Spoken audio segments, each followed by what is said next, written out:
Hello everyone, welcome back to a channel Google platform. तो आज हम लोग देखेंगे बिहार पारा मेडिकल का जो प्रीवियस ईयर क्वेश्चन है उसको चैप्टर वाइज, और जो भी उसके साथ साथ इम्पोर्टेंट क्वेश्चन है सारा को देखेंगे। तो चलिए स्टार्ट करते हैं। तो सबसे फर्स्ट चैप्टर है सेल।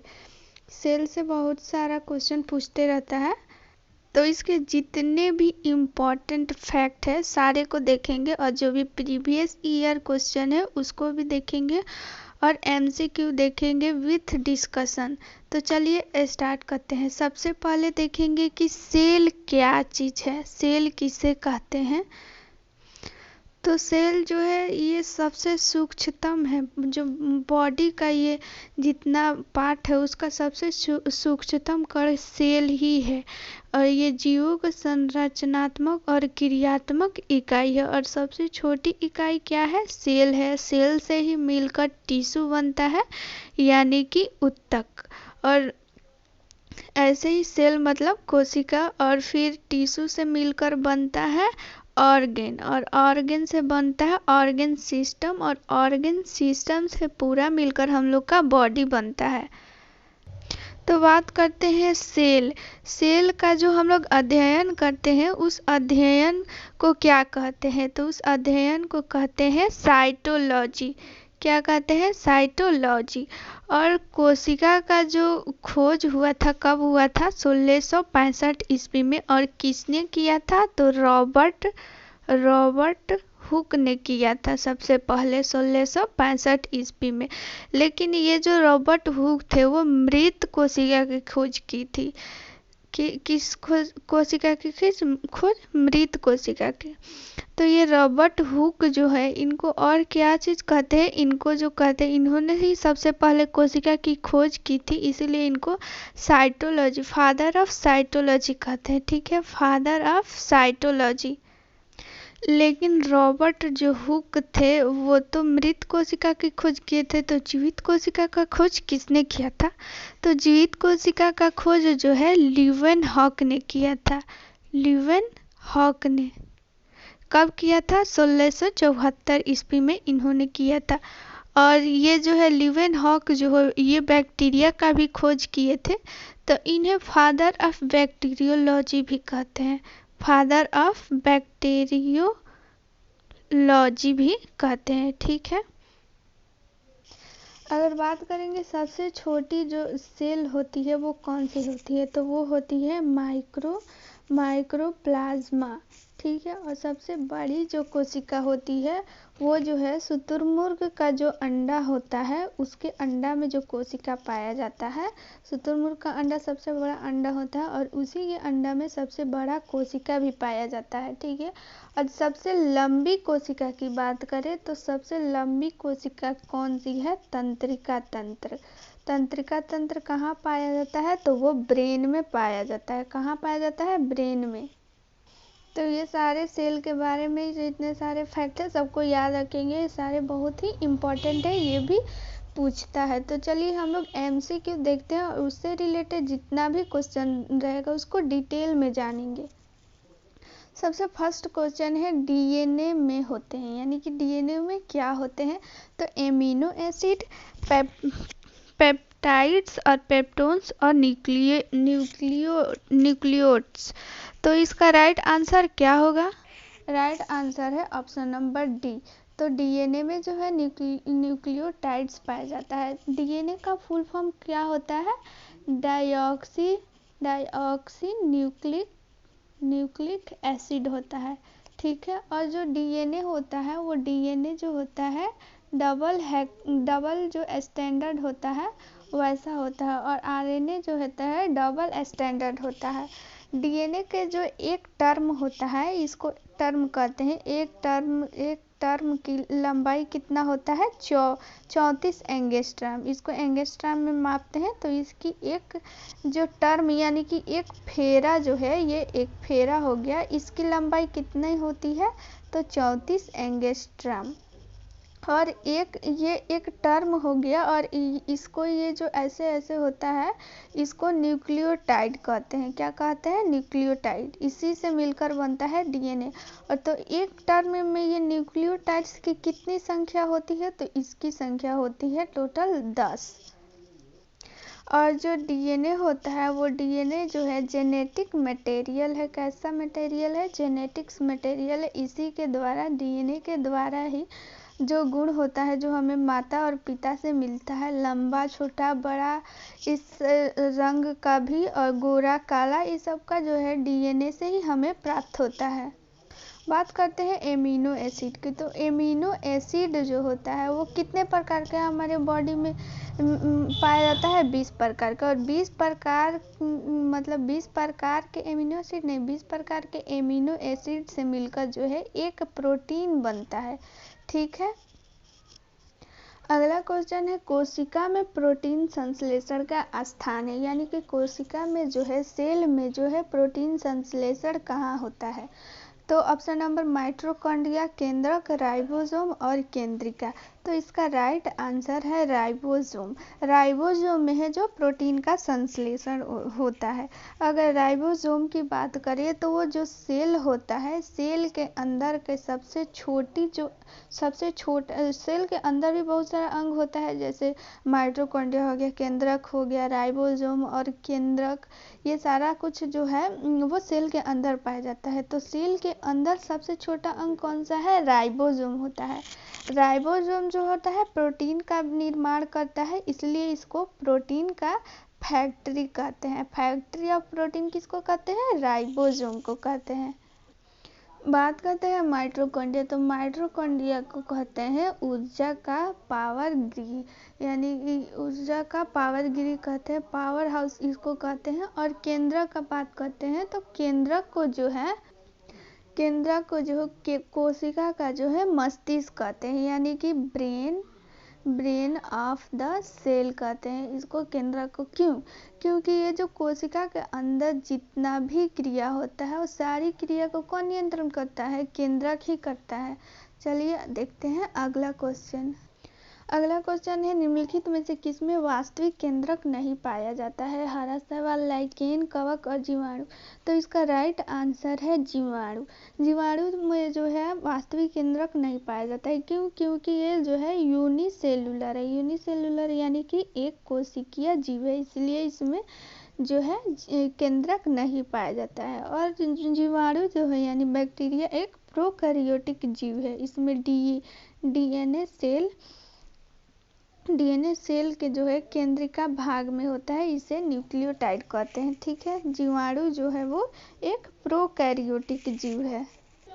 अगला क्वेश्चन है, राइबोसोम बने होते हैं केवल डीएनए और protein, RNA plus DNA, RNA plus protein. तो इसका राइट आंसर है आरएनए प्लस प्रोटीन। राइबोसोम जो है आरएनए और प्रोटीन का मिलकर बना होता है। राइबोसोम जो है प्रोटीन का निर्माण करता है, यानी निर्माण को ही संश्लेषण कहते हैं। तो यानी कि प्रोटीन का ये संश्लेषण करता है। और राइबोसोम जो है कोशिका का सबसे छोटा अंग होता है। अगला क्वेश्चन है, कोशिका शब्द किसने दिया था? Robert Hooke, Leeuwenhoek, Robert brown और फ्लेमिंग। तो इसका राइट आंसर है रॉबर्ट हुक। इसको पहले भी बताए थे कि कोशिका का जो ये सबसे पहले खोज भी किए थे, इसलिए कोशिका शब्द को इन्होंने ही सबसे पहले दिया था। ठीक है। और रॉबर्ट ब्राउन जो है ये केंद्रक का खोज किए थे, और लीवेनहॉक जो है जीवित कोशिका का खोज किए थे। फ्लेमिंग की बात करें तो फ्लेमिंग जो है पेनिसिलिन की खोज किए थे, और पेनिसिलिन जो है एक एंटीबायोटिक है। और इन्होंने जो है माइटोसिस जो डिवीजन होता है, माइटोसिस डिवीजन, इसका भी पता इन्होंने ही लगाया था। अगला क्वेश्चन है, लाइसोसोम आत्महत्या का थैली है क्योंकि उसमें, देखिए क्वेश्चन क्या बोल रहा है कि लाइसोसोम को आत्महत्या की थैली क्यों कहते हैं, उसमें क्या पाया जाता है? तो ये जो है जल अपघटक एंजाइम, परजीवी क्रियाएं और भोज्य रिक्तिकार और अपचयी एंजाइम। तो इसका राइट आंसर है जल अपघटक एंजाइम, यानी इसको इंग्लिश में कहते हैं हाइड्रोलाइटिक एंजाइम्स। कहीं कहीं इसका इंग्लिश नाम भी दे देता है। तो इसलिए ये जो लाइसोसोम होता है, लाइसोसोम, तो इसके अंदर जल अपघटक एंजाइम होता है, इसी के कारण इसको आत्महत्या की थैली कहते हैं। क्यों? देखिए, क्योंकि ये जो सेल होता है, सेल के अंदर लाइसोसोम पाया जाता है, और क्योंकि लाइसोसोम एक अंग है, सेल का एक अंग है। ये भी जैसे और सब होता है, केंद्रक और राइबोसोम और माइटोकॉन्ड्रिया, ये सब जो होता है, इसी तरह एक लाइसोसोम भी एक सेल का ही अंग है। तो देखिए, जब सेल के अंदर कोई भी अंग कार्य नहीं करता है तो उसको ये नष्ट कर देता है। अगर पूरा सेल ही वर्क करना छोड़ दे तब ये क्या करता है ना, कि ये जो इसके अंदर जल अपघटक एंजाइम होता है, हाइड्रोलाइटिक एंजाइम, तो उसी के जरिए जो है ये फट जाता है और ये पूरी की पूरी सेल को ही नष्ट कर देता है। तो ये आत्महत्या की इसलिए इसको थैली कहते हैं। क्यों? क्योंकि ये जो है अपने आप को, खुद को नष्ट कर देता है और पूरी कोशिका को नष्ट कर देता है जब वो वर्क करना छोड़ देता है तो। और लाइसोसोम का खोज जो है किसने किया था? तो इसको किया था डी डुबे ने। और लाइसोसोम जो है सिर्फ एनिमल सेल में पाया जाता है। ये प्लांट सेल में जो है लाइसोसोम नहीं पाया जाता है। ठीक है, इसको याद रखिएगा, ये बहुत ही इम्पोर्टेंट है। तो चलिए देख लेते हैं, जो है ये है प्लांट सेल और ये है एनिमल सेल। इसमें क्या क्या अंतर है ये भी पूछ लेता है कि कौन सा प्लांट सेल में जो है वो होता है और कौन सा जो है प्लांट एनिमल सेल में नहीं होता है। तो सबसे पहले बात करते हैं सेल वाल की। जो सेल वाल होता है वो सिर्फ और सिर्फ प्लांट सेल में ही पाया जाता है, एनिमल सेल में नहीं पाया जाता है। और सेल वाल के कारण जो होता है वो पेड़ पौधे जो होते हैं वो इतना हार्ड होते हैं, जो कठोर होते हैं, इसका जो आउटर लेयर इतना जो है हार्ड होता है। ठीक है, और इसकी आकार की बात करें तो देखिए, इसका आकार कैसा है? गोलाकार है, और इसका आकार जो है वो आयताकार है। तो और इसमें जो है प्लास्टिड पाया जाता है और इसमें जो है प्लास्टिड नहीं पाया जाता है। ठीक है, माइटोकॉन्ड्रिया जो है इसमें भी पाया जाता है और इसमें भी पाया जाता है। न्यूक्लियस जो है इसमें भी है और इसमें भी है, न्यूक्लियस और न्यूक्लियस दोनों है इसमें। ठीक है, वैक्यूल्स की बात करें यानी कि रसधानी, इसमें भी होता है और इसमें भी होता है। लेकिन जो प्लांट सेल में जो होता है वो जो होता है बड़ा होता है और इसमें एनिमल सेल में जो है वो छोटा होता है। तो इसमें देखिए क्लोरोप्लास्ट पाया जाता है और इसमें क्लोरोप्लास्ट नहीं पाया जाता है। इसमें भी राइबोसोम पाया जाता है और इसमें भी राइबोसोम पाया जाता है। ठीक है, और इसमें जो है सेंट्रोसोम पाया जाता है। इसमें सेंट्रोसोम देखिए कहाँ है, इसमें सेंट्रोसोम पाया जाता है और इसमें जो है सेंट्रोसोम नहीं पाया जाता है। इसके स्थान पे क्या पाया जाता है? ध्रुवीय टोपी पाया जाता है, इसके द्वारा है इसमें डिवीजन होता है और इसमें जो है सेंट्रोसोम के द्वारा। सेल मेम्ब्रेन की बात करें तो सेल मेम्ब्रेन जो है वो दोनों में पाया जाता है, इसमें भी पाया जाता है और इसमें भी पाया जाता है। अगला क्वेश्चन है ईस्ट है। ईस्ट क्या है? प्रोकैरियोटिक, यूकैरियोटिक, एक कोशिकीय और बहुकोशिकीय। तो इसका राइट आंसर है यूकैरियोटिक। सेल जो है एक यूकैरियोटिक है और एक कोशिकीय जीव है। और ये जो है ईस्ट जो होता है बेकरी उद्योग में काम आता है, बेकरी को जो है सॉफ्ट बनाने में उसको काम आता है। और तो एक कोशिकीय की बात करते हैं तो एक कोशिकीय जो जीव होता है वैसे जीव होते हैं जिनका शरीर सिर्फ और सिर्फ एक कोशिका से मिलकर बना होता है। जैसे में क्या हो गया, अमीबा हो गया, ठीक है, और युगलीना जो है ये भी एक कोशिकीय जीव हो। और बात करते हैं बहुकोशिकीय को, तो बहुकोशिकीय वैसे जीव को कहते हैं जिनका शरीर जो है एक से अधिक कोशिका से मिलकर बना होता है। जैसे आदमी हो गया, डॉग हो गया, मैंगो हो गया, टाइगर, ये सारे जो है बहुकोशिकीय जीव है। अगला क्वेश्चन है कवकों में संचित भोज्य जो है पदार्थ किस किस रूप में संचित रहते हैं? तो मंड, प्रोटीन, लिपिड और ग्लाइकोजन या तेल। तो इसका राइट आंसर है ग्लाइकोजन या तेल। मंड के रूप में जो है पौधे अपना भोजन संचित करते हैं। ठीक है, अगला क्वेश्चन देखते हैं। अगला क्वेश्चन है आरएनए की संरचना में डीएनए में उपस्थित थाइमिन के स्थान पर क्या होता है? यानी कि डीएनए में उपस्थित यानी कि डीएनए में जो है थाइमिन होता है, लेकिन उसके स्थान पे आरएनए में क्या होता है? तो एडेनिन, ग्वानिन, साइटोसिन और यूरेसिल। तो इसका राइट आंसर है यूरेसिल। तो थाइमिन की जगह आरएनए में क्या होता है? यूरेसिल पाया जाता है। और एडेनिन, ग्वानिन, साइटोसिन ये जो है डीएनए और आरएनए दोनों में पाया जाता है। अगला क्वेश्चन है प्लाज्मा झिल्ली।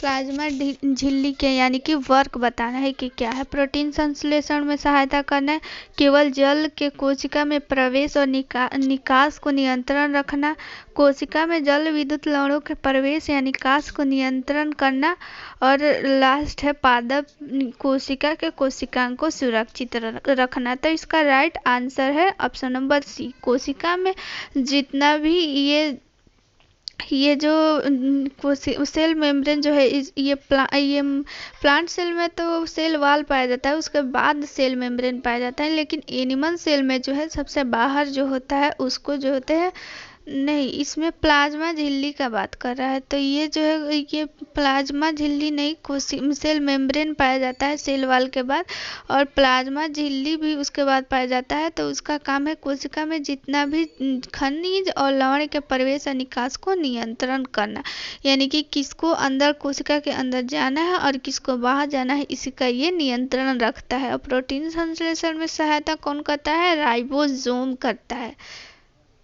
तो एनिमल सेल का सबसे बाहरी झिल्ली क्या हो जाता है? वो प्लाज्मा झिल्ली होता है। ठीक है, प्लाज्मा झिल्ली हो गया। और प्लांट सेल का सबसे बाहरी प्लांट सेल का सबसे बाहरी जो होता है वो ये क्या बोलते हैं? कोशिका भित्ति होता है। ठीक है, अगला क्वेश्चन है कोशिका सिद्धांत प्रतिपादित किया। किसने प्रतिपादित किया?